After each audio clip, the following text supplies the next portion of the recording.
So that leads us on to our final part, the pulley wheel. These are the dimensions of the part here. If you would like to model this yourself, please feel free to do so. Aside from that, I will now have a go at modeling this part myself. So let's jump into Fusion, and first of all, let's click Save. Let's title this Pulley Wheel, and make sure it's in the correct location under our project folder. Hit Save. And let's start a sketch, and we're going to do this on the same plane that we drew the pin on. That's the correct orientation.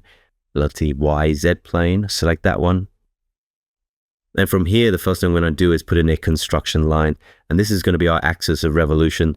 But just like the pin, we're going to revolve this part. We're just going to draw a profile and revolve that around the line I'm about to draw in now. It might be a construction line. You're going to put in a dimension there of 40 mil, or that dimension down there, and the construction line's off. All right, let's put from the top because that's quite easy then. So we've got a rectangle up here. It's got a width of 20 and a thickness of 3. Put that in the right position. So I'm going to constrain that vertically to the origin. And I'm going to put in a dimension there from the top corner point to the origin. And as for the drawing, that's 30 mil. Looking good. Let's continue with the rectangle tool then. I'm going to snap on anywhere on this line now. Put in the width here, which is 2 mil, and the length here, which is 18 minus 3, that's 15. Okay, and now we can only move it across like this. Let's go ahead and let's put in a horizontal constraint on the center point of this line. Hold down Shift, select that. There we go.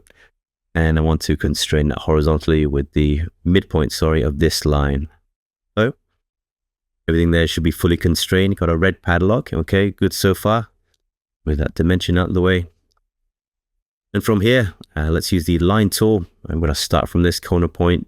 I come down here roughly. I'm just going to put in the rough geometries like so, something like that. And then we'll tidy those up. So let's go with the vertical constraint. I'll select this point to this point.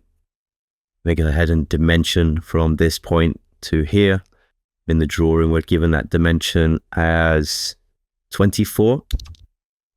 Then this point is a top corner point. We're given that dimension as 26. Okay, looking good.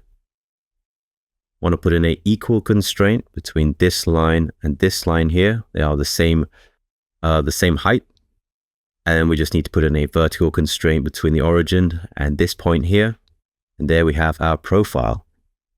One more detail to add, and that is the arc down here. So to do that, I'm going to use the circle tool, press C on the keyboard, snap to the midpoint of that line. I'm going to bring that out by a radius of 1, so a diameter of 2. Okay, that's good. So we've got one profile here, one here, and one here. That's fully constrained. We've got our axis of revolution here.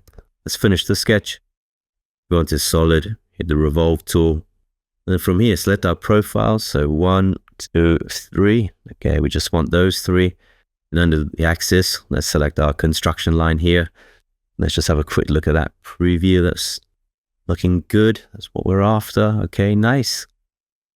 All 360 degrees in direction one side and Operation New Body. Okay.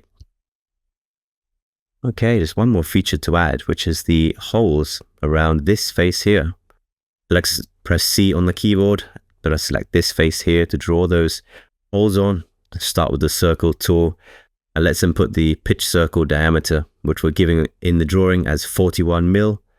I'm going to make that a construction line. Click once, turn off the construction line. Then we'll stay in the circle tool. I'm going to draw in a circle here, the diameter of 3 mil. I want to use the vertical constraint, center point of the circle to the origin. It's now fully constrained. Now we can go into the Create tools, Circular Pattern, drag around our circles, and the center point, that will be the origin. Quantity, we've got 3 plus 3, that's 6. Okay, that's looking good. Let's finish the sketch there. Come into Solid, Extrude, Profiles. Let's select these 3 and these 3. One needs to be a cutting operation, so remove the arrow across. But in terms of the distance, I'm just going to select all. Now we'll cut only the material in that extrusion's direction. The preview looks good. Let's press OK. There we have our completed pulley wheel. Go ahead and add an appearance to that. A on the keyboard. And this one, I'm going to go for paint glossy, ammo glossy green. Drag that over the existing one, replace that.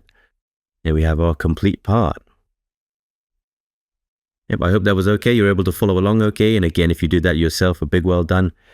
And now we're about to move on to assembling these parts together. So I'll see you in the next lecture.